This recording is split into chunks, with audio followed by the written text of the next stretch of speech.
right. Now it's time to talk about multisensory design. So just like this, which sense do you think is involved the most when you use a product? Like vision, touch, smell, hearing? Probably vision, right? But it doesn't have to be this way because multisensory design is something that Natalia works on. She's learning about it, and it's basically your approach that includes different senses to the design of a product, and it could make it a lot more engaging. And so Natalia is a neuroscientist and a UX researcher. She currently works at Google on digital identity systems for kids and families. And she's going to tell us all about it. It's a big passion of hers, and she loves speaking on stage as well. So we're super happy to have her. Please, with me, welcome on stage, Natalia. Thanks. Hi, everyone, and thank you so much for being here. I'm really excited to talk to you about multisensory design and sort of trying to go a little bit beyond simply compliance when it comes to sensory modalities and product. In case you cannot see my face, here it is huge. So that's me. I have a bit of an erratic background. I did all sorts of things. I got my undergrad and master's in neuroscience. I tried my life in academic research. I hated it so much. I went into product and the world of tech. I tried to build startups, nonprofits. I worked as a product manager at HelloFresh. Now I am a researcher at Google. I love talking. So I do all sorts of things, and I make a lot of observations about things that really entertain me and I find fascinating. And this is one of those observations that I made across a lot of industries and a lot of products in a lot of spaces. And today, I want to get you inspired and to think about something else. And it doesn't mean that you're going to come out of this and redesign all your apps and make them fundamentally different this afternoon. But as long as there is a bit of a thought in your head and you come out thinking, oh, what if? I'll be happy. So let's get started with the basics. I want us to pause. I know it's been a busy day.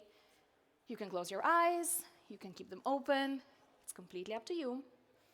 And I want you to feel. I'm going to close my eyes because I like that. You can feel the room. You can focus on the sounds, the smells, maybe how the seat underneath you feels. You can touch your clothes. What is the material? You can obviously hear my voice. You can hear some chatter outside there. If you have your eyes open, you can also see the stage.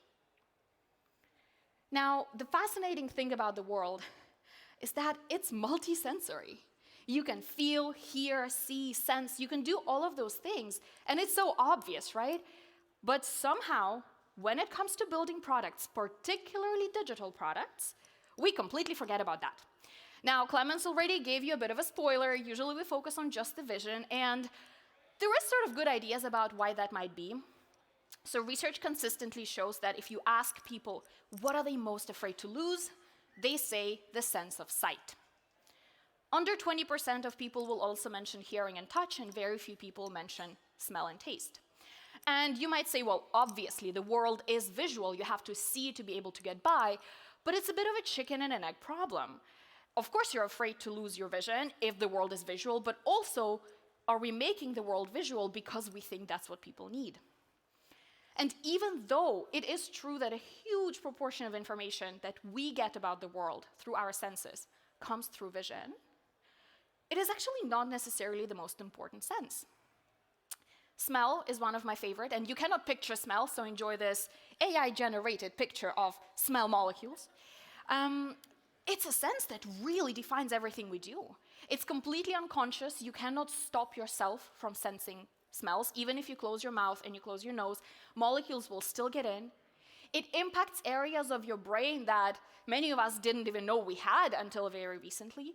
And it changes pretty much everything. It changes how we perceive visual information. It changes how we remember things. It changes what we feel about things. And yet somehow we completely forget about. So this is just one of those examples. Now, of course, the same also goes through the sense of taste. And actually, there is many more senses than that. There is also the sense of temperature. You can feel right now, is the room cool or is the room not cool? The sense of balance. Are you confident in sitting or standing, or are you feeling a little bit wobbly? You have a sense of proprioception. Where are you in space? You understand how far things are. So there is a ton of senses, and yet we completely ignore all of them because, yeah, vision, good enough, it's fine, and this is where the applications go. They're all visual. So what I'm going to do today is take you on a little journey with me. We're going to quickly talk about inclusive design and how that interplays with different senses. We'll dive a little bit deeper into sensory processing and multisensory processing and why it's important. We'll then talk about how being inclusive can inspire innovation, go through some examples and tips, and finally we'll have time for a Q&A. So let's start with the basics, the intro to inclusive design. If I ask you to think about a user for your whatever product it is you're working on, an app, a website, maybe something physical if there is some of those designers among you, you will imagine something in your head. Maybe visualize it, maybe not, but you will have an idea of what the user looks like. Now, in most cases, we visualize somebody who is similar to us, and for most people in this room, this is going to be somebody who can see, who can hear, who can touch properly. It's highly unlikely that you will have visualized somebody who maybe has a physical disability that prevents them from feeling things through their feet or arms. Maybe somebody who has a cognitive disability who struggles with memories or processing information, or somebody who maybe is just older and doesn't have the same senses as you do.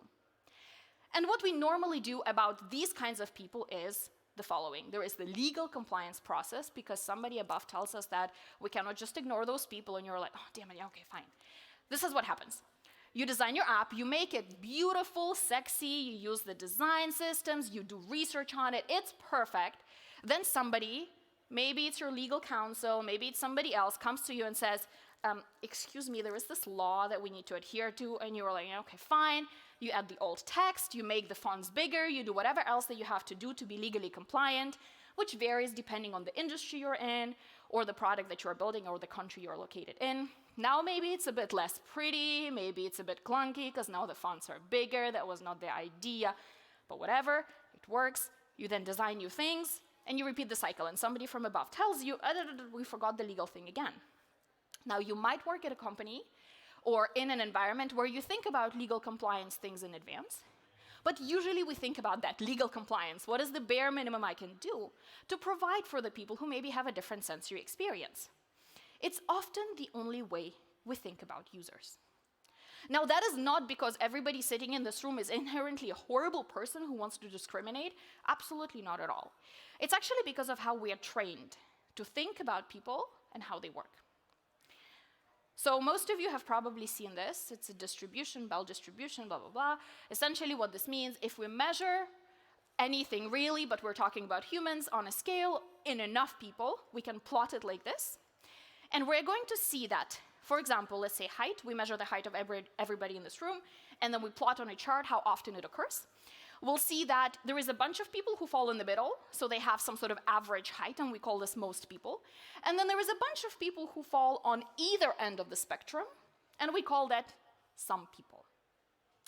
Now, we usually design for most people, right? You cannot possibly design your app or your product to fit every single person in the universe, so you have to make the business decision, the time decision to design for most people, so you ignore the things on the side, then you remember about them, and then you're like, yeah, okay, I'm gonna fix that, but you still design for most people in the middle. Now, I wanna tell you a story, and a spoiler is that it's not gonna work, but I wanna tell you a story about how this doesn't work. Now, many years ago, the US military realized that they had not looked at their fighter and pilot seats for a really, really long time. And they were like, okay, we need to fix that. The seats are outdated. We need a new design. They took 4,000 pilots, it's whoever they had access to. They measured them like no tomorrow. Height, weight, distance between eyes, between ears, between this and that. You can find it. There is so many parameters. They computed all sorts of averages. You're talking about very math-oriented, military people. They did all sorts of math. They computed all sorts of averages. They built the perfect seat that fits all the averages. But I already gave you a spoiler. Obviously, there was no profit. Obviously, it didn't work. Because not even one pilot that was sort of used as input for this average was actually average on every scale. Because what you might be is you might be of an average height, but you're not of an average size or shoe size or eye distance or whatever that might be. So when we try to design something that is for an average everything, we really end up designing something that doesn't fit anybody perfectly at all. And that's when we realize that we need to shift from a mindset of designing for average and doing legal edge case fixes to really designing for everyone. And this is why we today have adjustable seatbelts and adjustable helmets. Now, this has happened a really, really long time ago, and yet we kind of forget about it, and we still don't do it in our daily practice because the default is still, how can we reach most users? How can we target the most average, the most prominent user in our user base? So our lesson 1 is that inclusive design tries to tell you that you need to be intentional in creating products, environments, services, whatever it is that you're building, that can be used by everyone. That we need to intentionally forget the divide between the average and the not average, whatever that means, even though it means nothing, but we need to forget about that, and we need to focus on everybody holistically without trying to categorize. So, the first thing that I want you to remember from this, and there's going to be 5 as you can see, is that average or typical people do not exist, and we cannot try to build for them. If we do, we're going to end up with an average airplane seat that doesn't fit anyone. Now, let's talk about multisensory design. Look at these 2 cocktails. If I were to ask you, the one on the left, is it sweet or sour? If you think it's sweet, raise your hand. Some hands. If you think it's sour, more hands. What about this one? Is it sweet? Sour? How do you know? Doesn't really matter what it is. How do you know? You cannot taste it, you cannot smell it. I promise you there is no machines emitting smell right now. How do you know if it's sweet or sour? If you look at something like this, it might get even more complicated if I were to ask you, what does this taste like? It has more colors, maybe, more textures to it, but somehow you would know what it tastes like. This is your first hit in multisensory processing and design. The second question I'm going to ask you about that I'm hoping many of you know the answer to is this. Have you seen these figures before? If I were to ask you which one of these is called Kiki and which one of these is called Boba, sounds a bit absurd, like, weird. Funny questions, but okay. Well, if you ask this question to enough of people, consistently people say that this is Boba and this is Kiki. And you can actually extend this effect. It's beautiful. You can go down the rabbit hole of understanding this effect. If you add more spikes to the figure in the number and sort of like in the angle, people think it's more Kiki-like. If you make it more rounded, it's more Boba-like. We have that association between words and shapes that is completely absurd. If in the cocktail scenario, you might be like, oh yeah, that's because I had that strawberry cocktail that was red, I think it's sweet. Here, it's highly unlikely that you saw specifically this shape in the wild with specifically this name in the wild. And yet somehow across cultures, ages, genders, industries, we consistently name those things like this. And the reason for that simply is that senses in the brain do not exist independently.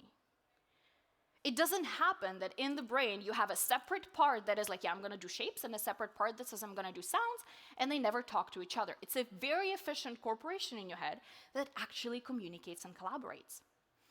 And what happens is when you experience things, all of those senses come together. Now, this is going to be the only nerdy picture, I promise. But what this essentially shows to us is that we have scientifically shown, so it's not just, blah, blah. We have scientifically shown that engaging more senses when you're trying to process things creates synergy in its actual definition. So what we have shown here is that if you give people something to listen, some brain areas get active. They're not pictured here. If you give people something to see, different brain areas get activated. But if you get people to listen and see at the same time, this is all of the extra space that is activated on top of if you were to just sum up what happens in your brain when you see and what happens in your brain when you listen. So if you put those things together, you have all of this extra brain activity. Your brain is trying to process, it's trying to understand. There is more empathy, there is more emotions that are being evoked. Your cognitive processing is actually better. So you understand things better, you remember things better, it's easier for you to solve tasks if there is more than one sense involved. Now, the effects are really strong, and they kind of stay true even with the simplest stimuli. So for example, for abstract pictures like this, when everyone is looking at you right now, these areas in your brain that are responsible for your balance also get activated, and you're feeling maybe a little bit dizzy, maybe a little bit more, depending on who you are. If this was moving, the effect would be even worse. You would feel dizzy, even though you are actually not moving. It's just the eyes that are seeing something that looks like it's moving. When you look at, for example, pictures of lemons or strawberries, areas in your brain get activated that know how those taste and how those smell. So whether you consciously realize it or not, and some of you might have that experience stronger than others, you're currently tasting and smelling lemons and strawberries. And also, even if you put just the word chocolate, your brain will now be tasting chocolate. Of course, it's not as strong as if you actually had chocolate, but it is there, and we can show it on those pretty brain pictures. Now, what happens is all of these senses get together. They get together because it's easier for you as a human to process different sensory modalities. It's much easier to understand that there is a lion running after you if you can both hear and smell and see him, compared to if you can just see him, but then your ears are like, I don't think it's there, and you're taking your time to think and decide, and then it's too late. The lion is here, you're eaten, goodbye. It's much more efficient for your brain to put all of those things together and make you get out faster. So strong sensory associations are everywhere. They are present, we cannot get away from them. And multisensory design is telling us exactly that. It's telling us that the engagement of multiple senses in design, regardless of whether it is for a digital product or a physical product, is better compared to just focusing on, for example, visual aesthetics or functional aspects. It creates those holistic and immersive experiences that also Kevin was talking about this morning. And we just know that those are better. So the second thing that I want you to remember is that building for different sensory abilities is better for everyone. And engaging multiple senses is better for everyone. We're not going to go to chapter 4 now. So inclusion drives innovation. Now I told you about how you need to engage different senses. You might be like, okay, what am I supposed to do with that? Am I supposed to just put a soundtrack on my website now and we're back to MySpace times? Maybe you are, but what are you supposed to do with that now? And sort of how does that play out? Well, it plays out in very simple terms, and we're going to start with an example. Here's a book. Now, I'm assuming a lot of people here can read a physical book, but actually a lot of people, maybe here and outside, cannot read a physical book, something that is the most basic thing, something that we get given, a lot from day one in kindergarten, in school, at work, go read a book. Our recommendations right now is go read a book. Now, a book is not actually accessible from a sensory perspective to a huge proportion of people. For example, somebody who cannot see, it's very obvious. If you cannot see and you don't have glasses to help you, you cannot read a book. There is 3% of you. For 5 to 15% of people, if you have ADHD, you cannot sit through a book because it's just sensorially overwhelming to read all of those words. If you have no literacy, something that is not strictly speaking sensory, but something that does make a book completely inaccessible because of the way that it's presented through visual information, which is about 10% of the world population. They'll never be able to read a book because they never learned to use the sense of vision to get information. And simply, if you, for example, have limited or no hand ability, if you cannot flick through the pages because you're holding something, or you don't have hands, or they're broken, that's every single person in this room, at least once in your life, who weren't able to use the sensory ability of moving your hands and feeling the pages to read a book. So when we realize that something like a simple book is completely inaccessible in up to 100% of the times from the sensory perspective, we come up with these ideas. Obviously, there is an audiobook that, hey, solves half of those issues. You can listen to a book. And this is how an idea of an audiobook came about. Somebody was there like, wait a minute, what if I cannot see and understand the words? How do I perceive a book? But also, funnily enough, a scanner. A scanner is something that was invented specifically as a predecessor to audiobooks because a university professor realized that his students cannot read the text, so he invented what was called the optical recognition device at that point. And it would scan the text and then translate it into audio. So you had step before the audio that you now use on your phone for something actually completely different, completely unrelated, has nothing to do with books anymore. We scan whatever we want. But that attempt to transcend the sensory limitations of a physical typed book created these innovations. Now, this is not an exhaustive list. We have, for example, sliding doors, specifically invented to solve the problem of the fact that not everybody can move their hands and open the doors when they have to get through. And now everybody uses them in the supermarket or at the mall, regardless of whether you could or could not physically open a door.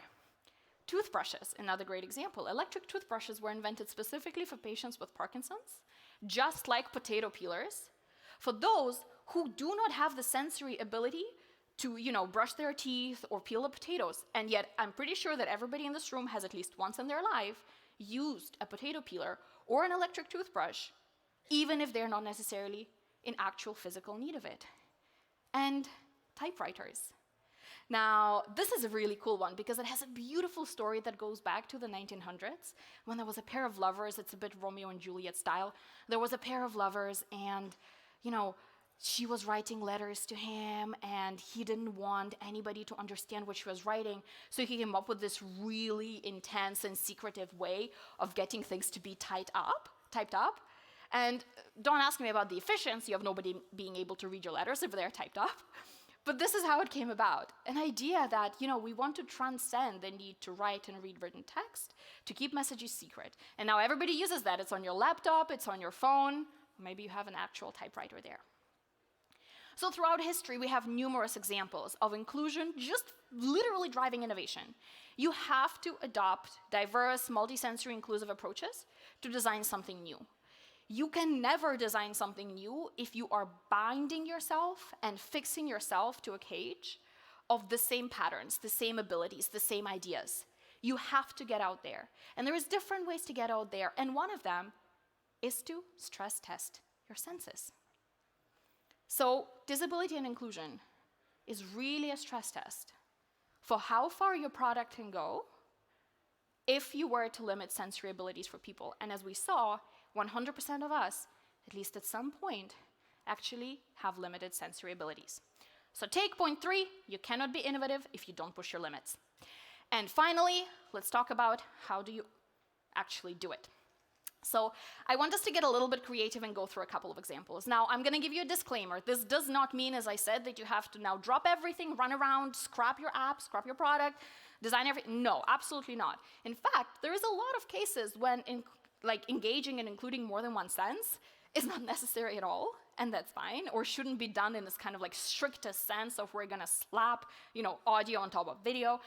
That doesn't necessarily have to be done, but I want you to think about it. And I want you to get a little bit creative and push a little bit that envelope of we only have vision. So let's look at another AI-generated image, so I don't breach any rules, of a shopping app. Now, a generic shopping app. For example, we know that 43% of people, according to different research, but it is about 43% of people, do not shop online because they're unable to touch the clothes. How could we solve that problem? Now, the traditional way would be, okay, we're going to zoom in maybe on the pictures, we're going to show the textures, we're going to do this. Maybe that is true, maybe that's all going to work. But if we were to push the limits of sensory abilities within a digital app, what if we were to have haptic feedback for different fabric textures? What if you were able to feel through your phone, and you don't need any additional technology for that, your phone vibrates as it is. What if you were to be able to feel the vibrations of your phone and feel the fabric? Now, of course, that's not easy. Of course, we don't have a clear map of this fabric means these vibrations. But if we could give a glimpse, a tiny glimpse of how fabrics feel, to those who maybe cannot see at all those zoomed in beautiful pictures, and to those who really just want to feel the fabrics even if they can see them, how much could we improve their experience? Now, another thing is, for example, 93% of people deem discounts an important factor of purchasing. It's obvious. Every one of us here has used some voucher at some point. And usually this voucher arrives via email, and usually you then go like, oh, I'm going to unsubscribe from this thing. Maybe you get a pop-up. Sometimes it works, sometimes it doesn't. And it's usually visual. Get 93% off, or whatever it is. Now, what if we were to try and engage a different sensory modality, introduce this element of, oh, this is interesting. Let me see how I feel. What if we were to have various sounds? It's very obvious. We used to have that, and somehow we completely forgot about that. Something like sounds enables everybody, even those who cannot see your pop-up that says get 50% off, to actually understand and maybe feel like they're in a shop, maybe feel like they want something, because all of those associations will pop up in their mind. Now, we could do this exercise forever. I'm just going to draw another example for you. For instance, in navigation apps, which is one of my favorite examples, why don't we use haptic feedback for upcoming terrain changes? One of the biggest problems that people report when it comes to driving those e-scooters, is that Google Maps is going to send you down cobblestones, and then you go like, and then you get a, injury in your head and everything. What if you were to know about that in advance? What if your phone were to vibrate and tell you, hey, there was cobblestones ahead? Because there was only so many colors you can put on top of a map to indicate different things, and we're already using them. But we don't do that because, wait, we need to do something new, and we have colors, we're just going to stick to the visual. And similarly, why don't we have auditory cues for sound levels? If anybody here has anxiety or is more introverted, like, funnily enough, I am, you might feel completely overwhelmed if the venue is really loud. And one of the decisions I make when choosing which cafe to go to is whether it's quiet or not. Why don't we just show that? I want to go to a quiet cafe, show me how quiet it is. But we don't do that. We would rather put a picture that says this is loud or quiet instead of actually letting me decide for myself if it's quiet or loud by making me experience that thing. Now, you of course have to get creative. Of course, this is something that a lot of us don't normally do, but we can. There is nothing really stopping us in terms of a lot of this technology of doing something like this. You can push the envelope even further and try to use things like smell or sense of taste, which do require additional technologies. But why not? If we stopped our innovation and creativity every time we said, oh, but I don't have that piece of tech on my desk right now, nothing ever would be invented. So why don't we try? Now, specifically, building inclusive products requires a couple of things. It requires us acknowledging and challenging the biases that we have, one of which is that vision is the primary way to communicate information, and that is all we do. It also requires us to seek breaking points. I encourage all of you to take your app and use it completely in the darkness without anything on your screen. Turn the brightness of your screen to 0. Do it on, are you going to see anything? How easy is it going to be? That's a lot of people experiencing your app. Why don't you make it better? You also, of course, need to do diverse research. There's only so much I can tell you about the experiences that I have that made me think about engaging different sensory modalities. There is something that you maybe felt that you think could be, improved or done better. But there is people out there that have sensory experiences unlike yours completely, and you need to ask them. Nothing tops somebody telling you exactly how they feel. You, of course, have to actively build empathy. You have to understand that, hey, not everybody feels like I do. Not everybody has the same sensory abilities that I do. You need to try to understand them, and you need to be open. And finally, you need to be intentional. None of this comes about if you just use the defaults that you have in your job, at your desk, in your head, or whatever. You have to be intentional about seeking all of these out. So, point 4, remember these. Building inclusive products is an active process that requires you to think, to challenge, and be creative. So let's summarize. First of all, stop building for average or typical people. They don't exist. That's nonsense. It's been shown that this doesn't exist. Point 2, you really have to build for different sensory abilities. It makes everybody's lives better, including those that strictly speaking don't need them, because you cannot be innovative without that. You're going to push your limits and get creative only if you challenge yourself, and you have to do that through an active process. Thank you very much for your attention. We now have time for questions, but I don't know how much.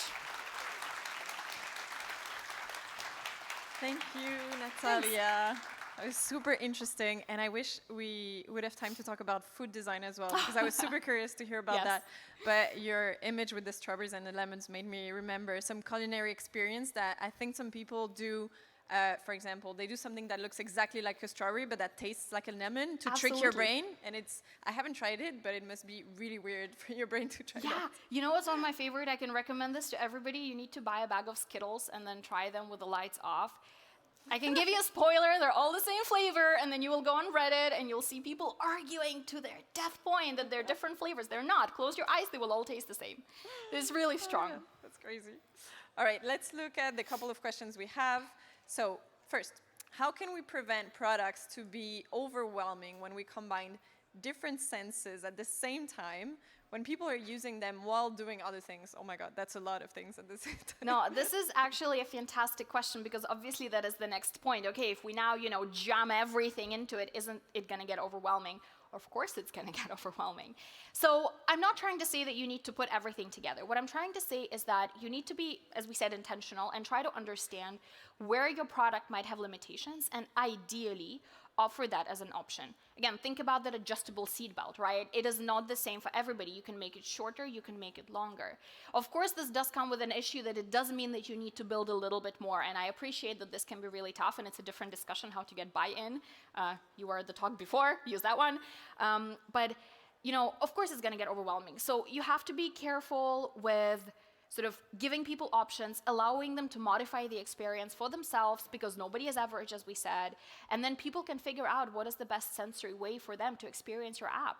And there is also an element of not for every experience you need absolutely everything. So if we talk about, for example, fabric textures, and you know that this is one of the biggest issues you're having in your product, it doesn't mean that you need to give people an experience of fabric textures through sound and this and that and that. You can just focus on, one thing that you believe will give the best experience, get it tested and push that forward. So by no means, don't try to jam everything into it, just be open to it and try to experiment and give people options. Great. Yeah. Someone also said that they loved the examples you gave. Do you have other examples or ideas for desktop products specifically or professional tools? I'll tell you straight away, I have no idea what those tools are, so I'm not a designer, I'm a researcher, so you're gonna have to educate me on what those are. But I think for desktop products, so additional ideas, I think it's a very broad question because it very heavily depends on what the product is, what the problem is that you're trying to solve, and sort of like what exactly is it that you're trying to fix. I can give you an example of something that I experience a lot. So I have ADHD, which means that I get very easily distracted by all sorts of things. And this is funny because it's a bit opposite to what I told you, but it still sticks to the point that you need to give people options. So something that I feel very much overwhelmed when I go on any website or any application is a lot of visual information. It's everywhere. There is a pop-up here. There is some shiny things here. Here is a discount. Here's this. Here's that. I get completely overwhelmed. I cannot make any decisions. So sort of I do wish that places like that would allow me, to turn off any motions. And there is what's called extensions for Chrome and whatnot, like that you can use to do those things that can turn off motions or that can make everything monochromatic. There is also the opposite of things that can make everything brighter or make fonts bigger. So there is a lot of things like that. It's a tough question because, as I say, I think it depends really a lot on exactly the problem you have, and I'd be happy to brainstorm and ideate with you. But I would really discourage everyone from trying to find that one solution that makes your product multisensory, and then you can put a checkbox into it like we do with AI today. We use AI. Done. We are multisensory. Done. Don't do it just because I told you you should do it. Try to understand what the problem is and how you can engage more than just vision to help you solve that problem. Mm-hmm. Yep. How do you do diverse research? Oh, that's a fantastic question. Okay. I'm going to reiterate the point of you have to be intentional. Now, that intentionality sometimes comes in very obvious ways, like when I do a research study and I plan which participants I'm going to interview, I have to write in explicitly, I want to have a person with a disability. I want to have a person with a cognitive disability. I want to have a person from this or that background. Because of sort of how we naturally think about groups and average people, it's very hard to just naturally go and pick those people. There is also a lot of self-selection bias, where if, for example, I do not speak sign language, so I would not naturally go to somebody who is mute and who speaks sign language, because I cannot communicate to them. So I have to be intentional about it. I have to write it down, and I have to make sure that I invite somebody in. So it's a very, very intense process that requires you to be sort of very forward-thinking and very intentional. Something else that I do is if it comes up, if, for example, you get some findings that are not in line with what you expected, and if you do diverse research, it's very likely that you will get findings that are not in line with what you expect. You have to ask yourself, do I treat this as an outlier and ignore these people and pretend they're just a broken data point? Or do I actually pay extra attention to them, which maybe statistics will tell you that is wrong because you're now, paying extra attention to outliers instead of throwing them out. But maybe that outlier is exactly what you have to focus on. So again, it's this intentional process of saying, why is this result different? How can I accommodate it? How can I include it? So this is just 2 examples how to do it. I would recommend you plan it out, you be very explicit, very intentional at every step of your research to include people that are as far away as possible from what you see yourself being so that you can get those diverse perspectives. Great. I did see a question come about Hatch, and I didn't want to apologize because we did have some problems with the live streaming. So sorry about that. And these are things that happen when you're streaming with so many people at the same time. But we did record the whole session, so we're going to publish it afterwards. Sorry about that. Questions about AI. Do you see AI as being able to minimize the gap, or could it contribute to an increasingly inaccessible UX? Yeah, I think that's a great question because obviously with AI you have the issue of the data sets that you are using to train, and there were so many examples in history when AI does get inherently biased, and we have the stereotypical example of bias towards white, cisgender males, of a certain size and stuff like that. I do think it's getting better, but I don't think whatsoever that it's where it should be. And that is a bit of a chicken and an egg problem. We want to train it on data sets that are inclusive, but we don't have data sets that are inclusive. And when you have 1 trillion data points, you don't even know what they are because, let's be honest, nobody's sitting there reading those data points. You kind of trust the process and, you get into the spiral. So I do think that AI has the potential to minimize the gap, but again, I think it has to be used incredibly intentionally. And I do have to admit, I'm not an AI expert. I'm a user of it sometimes, but I'm not an expert, so I cannot tell you, exactly what the steps are, other than we have to be intentional in including those individuals, maybe even, tipping the balance in the other direction to balance off the years and trillions of data points that are biased in certain ways. Let's do one last one, maybe. Yes. So that's an interesting one. A product can be built that is fully accessible but not inclusive. Would that be acceptable? I love this question. So I think we need to start with what is accessibility and what is inclusion, what is the difference? So very often when we talk about accessibility, we discuss sort of making sure that particular groups of individuals, let's say somebody who is hard of vision or blind or somebody who is deaf and stuff like that, is able to use your product. This is what normally falls into accessibility, sort of retrofitting your product into certain disabilities. And inclusion is being sort of more general, where those individuals are part of the process, part of the design. It's designed for them from the get-go, and it tends to be broader than just the strict definition of disability, whatever the definition might be, which is a different discussion. Now, do I think it's acceptable? Philosophical question. I think it would be fundamentally better if we were making products inclusive. They would, as a result, hopefully be accessible as much as possible. But I think it's a philosophy of how you approach sort of the product building process and the design process and where you see those individuals fitting in. So illegally it's acceptable, but I do think it's much better if we do it the other way around and we try to build inclusive experiences that are also accessible because it is broader. But I will say that accessibility is a good first point. So if that is what you're doing, you get a brownie point for already doing that, but do try to be inclusive as well and include sort of a broader range of people in there. Great, thank you so much for being here with us, for answering all these questions. My pleasure. Thank you. Thank you, everyone.